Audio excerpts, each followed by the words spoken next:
Afternoon, Cherries fans, and welcome to this latest, very special opposition preview show here on Up the Cherries in all departments. Before I welcome on my special guest, here is a little bit about our sponsors, Dental on the Banks.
To find out what they can do for you, visit dentalonthebanks.co.uk. Now, my special guest today is a big star. He started off in Welsh soap operas before moving to one of the UK's most loved shows, Gavin and Stacey. He's also played in Wonder Woman, Harry Potter, and many other movies as well. He's also got a new show coming out very soon. It is a pleasure to welcome onto the show Steffan Rhodri, also known as Dave Coaches. Afternoon, Steffan. Thank you so much for joining us. Oh, it's my great pleasure. No problem at all. Excellent stuff. And it's a pleasure to have you on this show. You are the star of one of my favourite TV programmes. We will come to that in a little while. Swansea have had a bit of a mixed season after reaching the playoff final last term. Of course, in 2011, you were a bit more successful. Do tell us about this season and your memories of that. Yeah, well, the thing is, I went to the Reading game last week. We're on Bank Holiday Monday with my son and a mate, and it was all drama, and that kind of sums up really how this season has been. We were 4-1 up, and we were singing away. There were 2,500 of us there, and we were taunting the Reading fans. And then they scored one, and we thought, all right, fair enough, you can have that. Then they got a penalty, and we thought, oh, what's going on here? And then in the last minute, they equalised. But the truth is that I was talking with my son about it, and it's almost like we've forgotten. But it's largely because there were no fans there last year. And I couldn't get a ticket for the playoff final, and because there were only 10,000 there or something, So it's almost like that's sort of forgotten about, really, that we did that well. Because what's happened this year is, even though we're only going to finish complete mid-table, almost exactly mid-table, probably we may finish 12th or something, and most Swansea fans will still tell you that this is a kind of a better season than last year, even though we've reached the final. Because nobody liked the way Steve Cooper was getting us to play, particularly. And he's successful and he does well. He's done it again at Forest this year, And I have to say, personally, I admired what he did for us, But Swansea fans are romantics, is the truth. And there's a kind of Swansea way of playing. It's becoming kind of well known now. Swansea Loner, they call it. And and so they've recruited a manager that absolutely plays to that, which is what Russell Martin does. It is all about possession football. It's quick passing. It's and it's very successful at the top level. I say Swansea Loner because it's Barcelona and Man City do it, and but if you've got those great players at that level, then you're going to be successful. But in the Championship, it's going to take a while to establish that. You haven't got the same quality of players, and you've got to teach them how to do it. So this is a transition year, we feel, but everybody's really pleased on the whole that's what he's doing. I think it would have been different if we were fighting relegation or even were in relegation. Then people would have thought, well, what a disaster that was. But on the whole, we've had enough successes and enough attractive football. I mean, there were times, I went to the Reading game. I go to more away games than home games now because I don't live in Wales anymore. But so I went to the Reading game, I went to the Millwall game, and there were times of about 20 minutes in both games where we were exquisite. We were playing just brilliant football. The timing was all there. Everything was in flow, and it's joyful to watch. But at this level, without the real class of players, it's going to be a bit hit and miss. So that's where our season is. On the whole, most Swansea fans will tell you, yeah, it's not bad. It's not bad. We would have liked a top 10 finish, and we probably won't make that. I mean, well, we may do, but because we've got a few games left. But there was a time when we thought that we'd be, making a late run for the promotion playoffs, but that's gone now. But on the whole, most Swansea fans will tell you it's not bad, and they're all behind Russell Martin. I mean, he knows he's great. He knows that. He comes over and gives a big welcome to the away end every away game, and and really knows how to kind of appreciate the Swansea support. So and the team look like they're really enjoying playing for him and for us as well. So that's good. As you mentioned there was the 4-4 draw with Reading. You've had 3 draws on the bounce now, and scored and conceded 6, so you can score goals. Yeah. You've been unbeaten since March, though, and considering we have one of the league's most clinical strikers in Dom Solanke, how do you think Swansea will try to stop him and also grab a couple at the other end? Yeah, well, I mean, as you say, our biggest weakness is our defense, and so the way that we have to stop anyone scoring is by dominating possession, so that they don't get the chances and expose our weakness, really. So that's what we'll be trying to do. Solanke is, I mean, on Saturday, that must have been so tense. What was it, 98th minute equaliser? Yes, I was following the results, and I saw that Mitrovic had gone on. I thought, God, you'd think Fulham would just take the foot off the gas for I mean, they're already up. You'd think they'd either just take the foot off the gas or at least give Mitrovic a rest. So it must have been gutting when he put them 1 up, and they're like, oh, for God's sake, just take the summer off, won't you? You know what I mean? He's got like 40 goals or something, and he's crazy. 41 now. Has he? It's crazy. I mean, it's just unheard of. He scored against us up here. I mean, it's nuts. But so it must have been a hell of a relief at 98 minutes when you got an equaliser, because you really needed that, But so I think the way that we're going to have to stop you is, as I say, just to not let you get chances in the first place, because if we let you in, the thing is, individually we've got good defenders. Certainly, certainly 2 of them. Cabango is a young defender, and he's got some weaknesses. He's not the finished article by any means. And then Norton in the heart of the back 3, even though he's tiny for a central defender, but because we're playing a back 3, he plays in the centre of the back 3, and he's had a brilliant season, to be honest.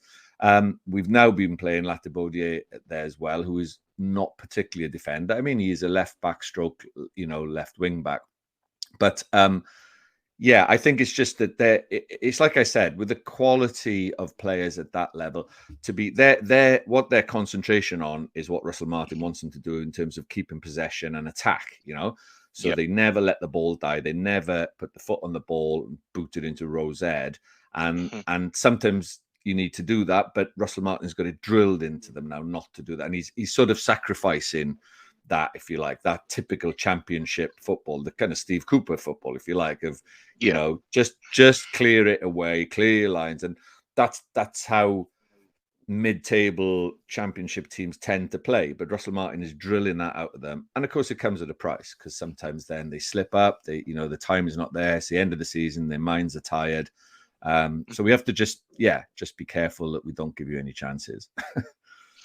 It could be a very, very big night on Tuesday, because I don't know if you're aware, but Steve Cooper's Forest are taking on Fulham and of course, former Swansea manager. But of course, Fulham used to be the place where Scott Parker was Of course, and of learned his course, trade.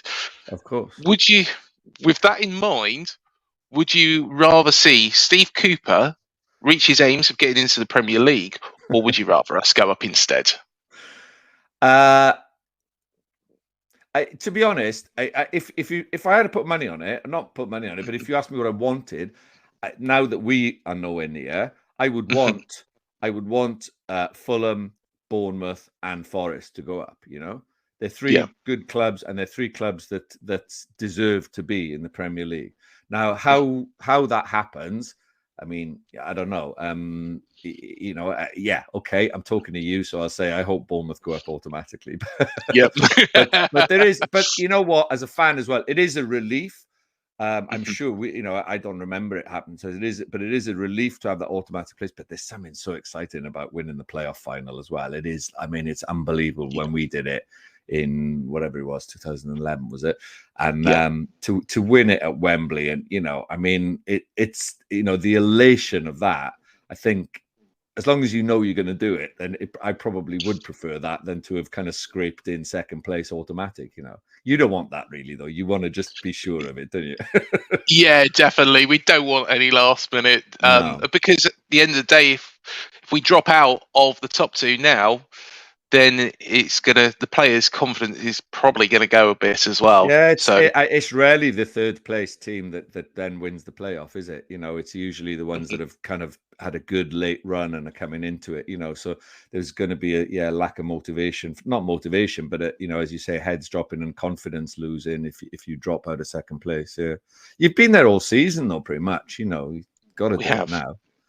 But I hope you Yeah, don't do it hope by so. tuning us on Tuesday night. Well, we could do with the 3 points, especially as you know Forest are on such a good run of form. They But are. Yeah. you never know. Swansea is always a difficult place to go, and Yep. it depends what Swansea really turn up Yeah. as well. But two standout players is Joel Piero and Michael Obafemi. Yep. Some great young talents. How pivotal are they going to be for you next season?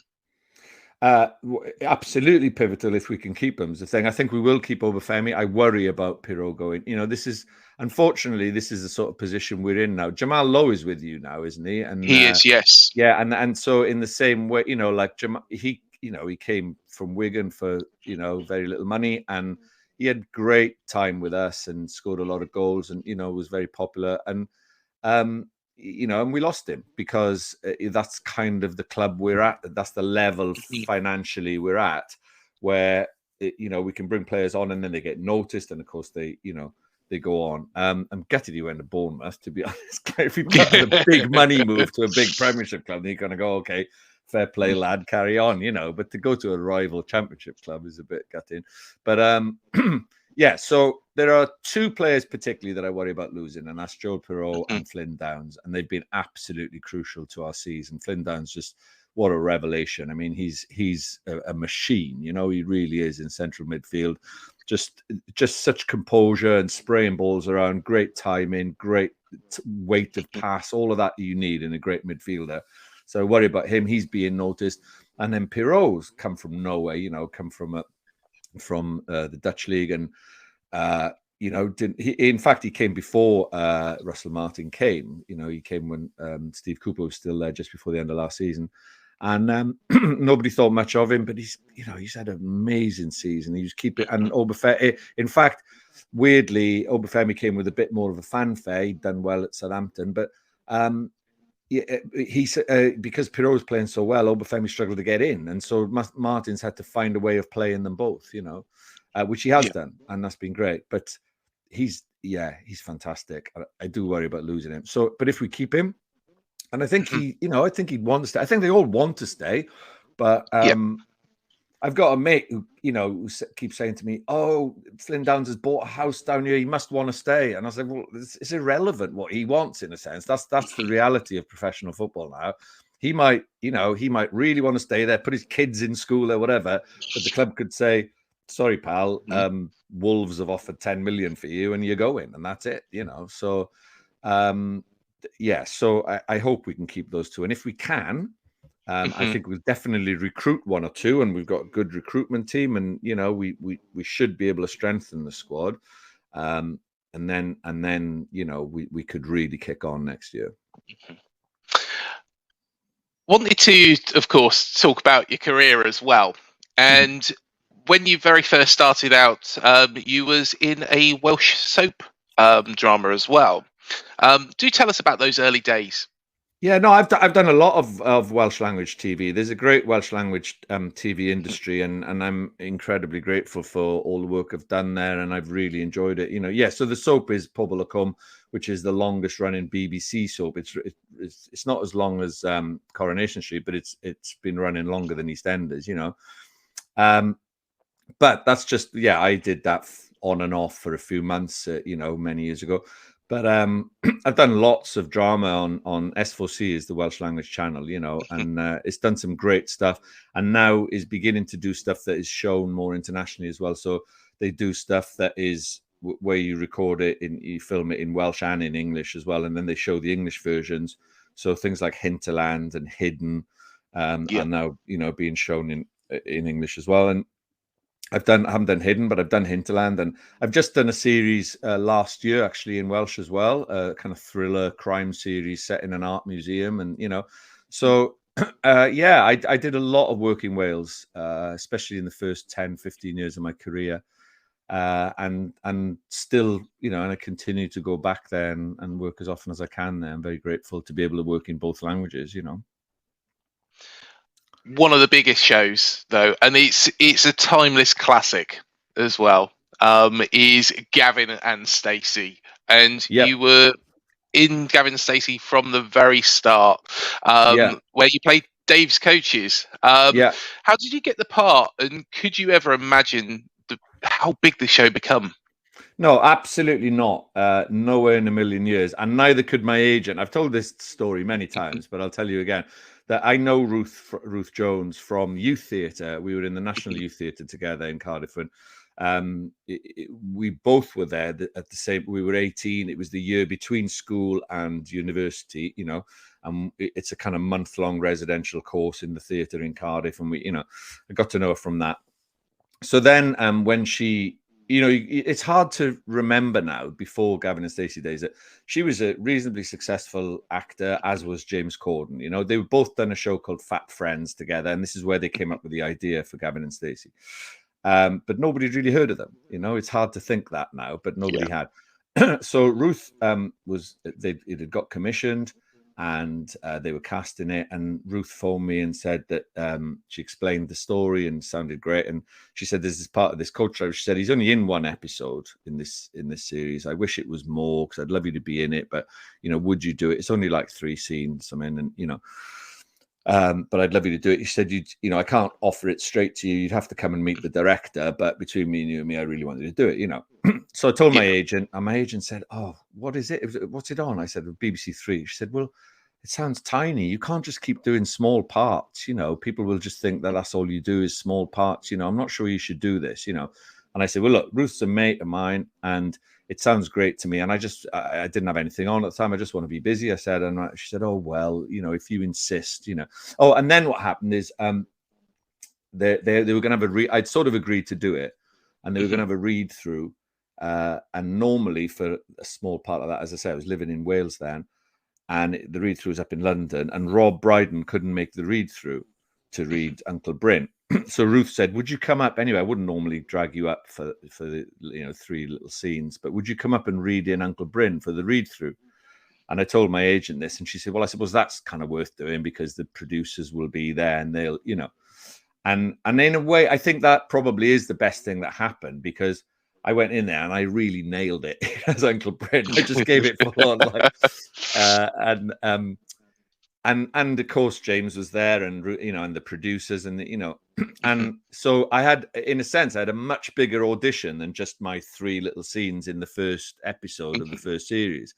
And I think from that moment they went, "Oh, let's give him a bit more in the next series," So yeah, that's kind of how it came about. And if I'd listened to my agent, and I've teased her about it many times since, and, but if I'd listened to her, I wouldn't have done it at all, So if you're out there and you've got an agent telling you not to just do anything, you never know it's going to lead, Yeah, most definitely.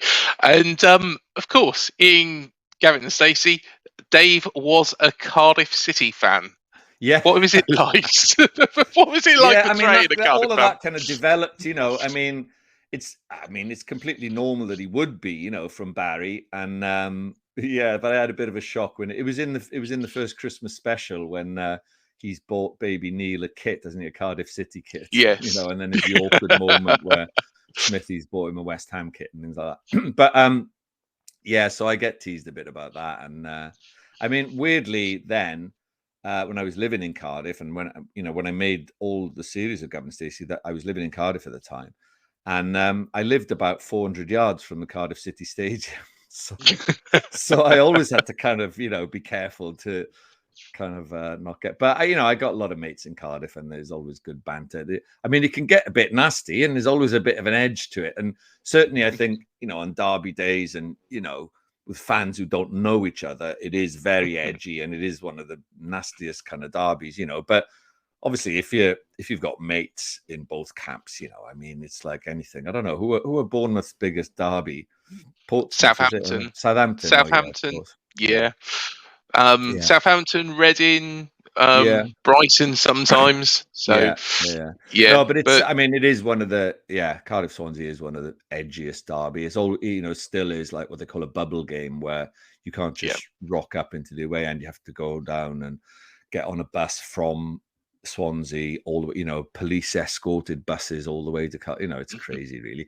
But but I've got mates who are Cardiff fans, and so there was always a lot of banter. But I had to sometimes keep a bit of a low profile when I lived so close to the Cardiff ground. Yeah.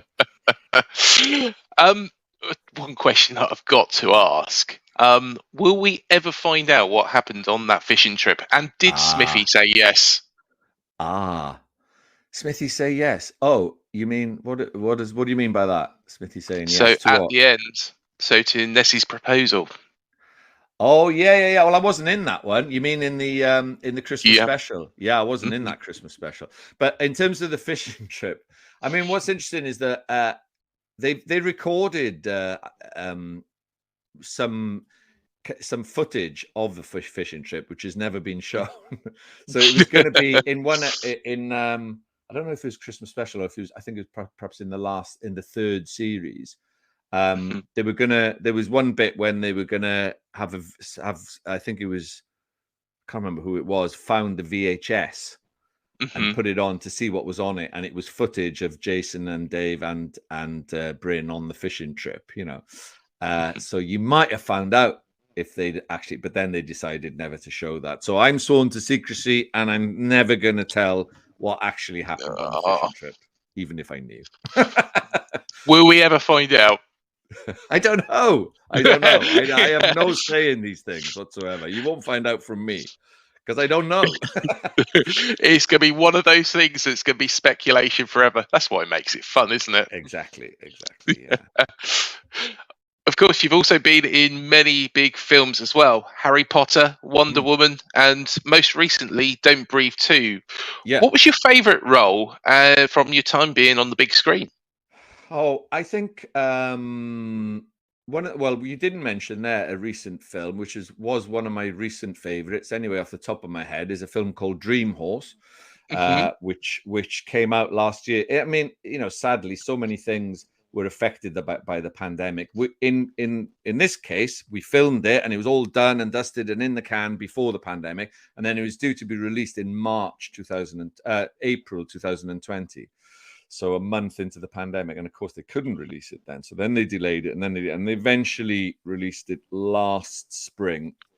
And so it did have a cinema release, but people still weren't really going to the cinema. There was not much fuss about anything, the festivals weren't on. So it was sadly affected by that. But it's a true story about a syndicate who bought a racehorse, and it's got Toni Collette, the fantastic, big Hollywood star in it, and Damian Lewis and Owen Teale and a big crowd of Welsh actors.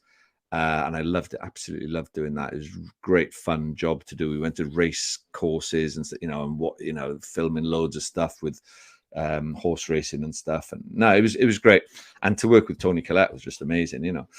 So that was good fun on a fun level. But in terms of the scale of just how awestruck I was, it'd have to be Harry Potter, really. I mean, it's just incredible, the just vastness of the studio sets, and and the way you're treated. You're just treated like royalty. It was wonderful. Those days are gone, I'm afraid. Actors kind of like commodities. But no, that was good fun. I mean, I take something from everything I do, really. I've enjoyed them all. The Don't Breathe, I still haven't watched, actually. And I hope people have enjoyed it. If they have, I quite enjoyed the first one. It's a sequel, Don't Breathe 2. And I enjoyed the first one. And so when I got the job, I watched it. I'd never normally watch that kind of film because it's a really gory horror film. But I quite enjoyed it. It's really well done. So I hope the second one is good. I've seen kind of mixed reviews, so maybe that's put me off watching it. But it was good fun. We made it. I went out to Belgrade for 3 weeks, and it was the first job that I did at the but during the pandemic, when filming started back again in autumn 2019. They were filming it out in Belgrade in Serbia, and I went out there for 3 weeks, and that was good, just to be working again and doing an American film. It was the first American film I'd done, and as in with an American accent. So I mean, I enjoy them all. But in terms of, I suppose the most memorable would be the Harry Potter. Yeah. And you've also done quite a bit of work in theatre as well. Yeah. How does being on stage performing in some of the country's biggest venues compared to being in the studio? It's usually more terrifying, especially at first in the initial performances, when you don't know, you don't know whether the show's a success or not, and you've got 1,000 people that you're doing it in front of, and that's how you find out. So that is it can be a bit terrifying, but I guess that's what's quite exhilarating about it as well. I would say, I mean, people often, it's a question as actors are often asked, which do you prefer, film or screen work or theatre? And for me, in terms of my experience, I would say that it has to be theatre, but that's probably biased by the fact that I've played much bigger and more interesting parts in theatre. I know I've done some good stuff in screen work, but I'm not always playing the lead parts, or you know what I mean. It's whereas I have done in theatre in the West End and and the National and whatever, so that the responsibility of that, and just being in that creative process, really, of and playing big parts has been thrilling, really, and I feel very grateful that I've done that. I don't know, I might say differently if I was playing massive lead Hollywood roles, and I don't know, but I do think there's something much more, obviously much more immediate about theatre, which I find very exciting. What are your plans for the future? What have you got coming up? You know what? This is the first time in a while where I've just finished something and don't have something to go on to. And normally, like when that's about to happen, I think, oh God, I haven't got anything, lined up. And it's a little bit scary. And then a week or two goes by and goes, oh, this is all right, actually. I'm quite enjoying myself. And also it means there's potential, so I'm auditioning, doing a lot of auditions these days are self-tapes, where you have to record tapes to send for stuff. So I'll be doing that and waiting for one of them to land. And, I've got, time, a big empty diary ahead for that to happen. This thing I did most of last year about to come out, I don't even know but I'm going to risk it. I don't even know if I'm allowed to say, but the Game of Thrones prequel called House of Dragon I did last year, and that is coming out in August, and I'm still waiting to hear whether my character is in the next season. So I don't know what's happening with that. So that might be coming along, but certainly it's being released in August, so that should be exciting. And that was, talking of the scale of things, I mean, I thought it was massive to be doing the Harry Potter in terms of big, Hollywood movies like that. But now television is like that. This Game of Thrones prequel is just, House of Dragon is just unbelievable, huge, big stage sets in studios and things, and 300 extras, and it was just amazing. So so just done that, and I've just come back from Budapest where I did the finale of The Last Kingdom, where I played the Welsh king in that. So just finished that, and then we shall see what's the next thing that will land. Excellent stuff. I think it'd be rude not to mention Wales and the World Cup as well. Yeah. It was always going to happen that Wales was going to be drawn into England's group if you do get past us. Yeah, if we get through. But before that, there's it's God. Obviously, it's complicated by the situation in Ukraine. So I don't even know. I mean, when we saw the playoff draws, everybody's like, "Oh, Scotland again," because English people might not realize the history that we've got with Scotland, with twice that Scotland, with dubious penalties, stopped us getting to World Cup finals. The most notorious being Joe Jordan clearly handballing, and it being given against us, and them having a penalty. Anyway, not that I'm bitter still about that, but so when we saw the draw that it could mean that we play Scotland, then nobody was surprised really. But now, of course, the whole situation is complicated because they're supposed to be playing Ukraine first, and that's been postponed.